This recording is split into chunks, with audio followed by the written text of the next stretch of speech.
शरद पूर्णिमा को हिंदू धर्म की सबसे शुभ तिथि के तौर पर जाना जाता है। कहा जाता है कि इस दिन का हिंदू धर्म में विशेष महत्व है। कहा जाता है कि इस दिन चांद अपनी पूरी 16 कलाओं में विद्यमान होता है और इसकी किरणों से अमृत रस की वर्षा होती है। इस लिहाज से इस दिन को बेहद खास माना जाता है। लोग व्रत रखते हैं और भगवान विष्णु माँ लक्ष्मी की आराधना करते हैं। बता रहे हैं कि शरद पूर्णिमा के दिन आपको क्या कुछ करना चाहिए और इस दिन व्रत रखने के साथ कथा का क्या महत्व है। शरद पूर्णिमा को इंसान की उम्र और सेहत के हिसाब से बहुत लाभकारी माना जाता है। ऐसा माना जाता है कि शरद पूर्णिमा के दिन अगर रात के वक्त चंद्रमा के नीचे खड़े होकर खीर का सेवन किया जाए तो इससे इंसान को लंबी उम्र और अच्छी सेहत मिलती है। इसी के साथ इसके कई सारे फायदे। मान्यता यह है कि शरद पूर्णिमा के दिन चांद 16 कलाओं में विद्यमान होता है और इसका सकारात्मक प्रभाव इंसान पर पड़ता है। शरद पूर्णिमा की तिथि की बात करें तो हिंदू पंचांग के अनुसार अश्विन महीने की पूर्णिमा तिथि 16 अक्टूबर को रात 8:40 पर शुरू होगी। अगले दिन यानी कि 17 अक्टूबर की शाम 4:55 पे खत्म होगी। इस दिन भगवान विष्णु की पूजा की जाती है।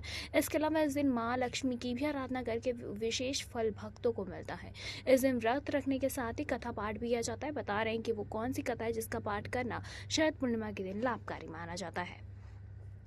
कथा के अनुसार बहुत समय पहले एक नगर में एक साहूकार रहा करता था।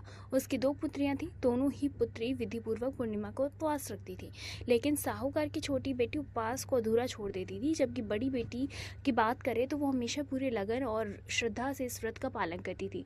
जब दोनों बड़ी हो गई तो उनके पिता ने दोनों का विवाह कर दिया। शादी के बाद भी बड़ी वाली बेटी पूरी आस्था से उपवास रखती थी।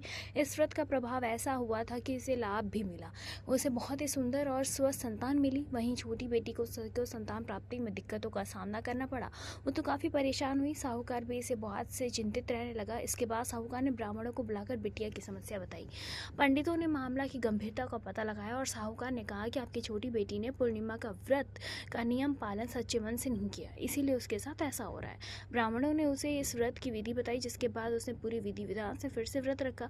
इस बार छोटी बेटी की आस्था रंग लाई और उसे संतान हुई, लेकिन संतान जन्म के कुछ दिनों तक ही जीवित रह सकी और उसका निधन हो गया। यह देख छोटी बेटी भी विचलित और मायूस हो गई। तब उसने अपने मृत संतान को पीढ़े पर लेटाया और उसे कपड़े से ढक दिया। उसने अपनी बड़ी बहन को बुलाया और उसने अपनी बड़ी बहन को बैठने के लिए वो पीढ़ा दिया जिस पर उसकी मृत संतान थी। बड़ी बहन जैसे ही पीढ़े पर बैठने लगी तो रहस्यमय तरीके से कपड़े को छूते ही बच्चे की रोने की आवाज़ आई।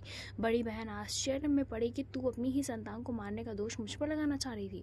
तब छोटी बहन ने कहा कि यह तो पहले से मरा हुआ था, लेकिन आपके प्रताप और स्पर्श से इसके प्राण वापस आ गए।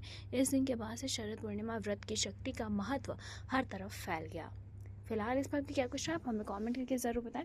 ऐसी तमाम लेटेस्ट खबरों को जानने के लिए जुड़े रहें हमारे साथ और देखते रहें नेक्स्ट टाइम स्पिरिचुअल।